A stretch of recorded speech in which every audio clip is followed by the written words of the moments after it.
জনাব নাজমুল হাসান পাপন, সাবেক সভাপতি বাংলাদেশ ক্রিকেট বোর্ড, সাবেক সংসদ সদস্য কিশোরগঞ্জ ৬ ও সাবেক যুব ও ক্রীড়ামন্ত্রী এর বিরুদ্ধে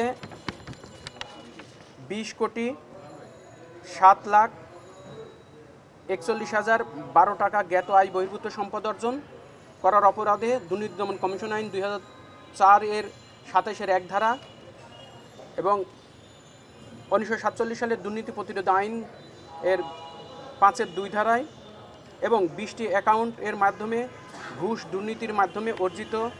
742,73,84,686 টাকার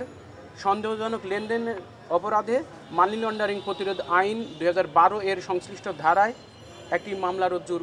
সুপারিশ করেছে কমিশন। মামলা প্রক্রিয়াধীন, কিছুক্ষণের মধ্যে হয়তো মামলা হয়ে যাবে আজকেই।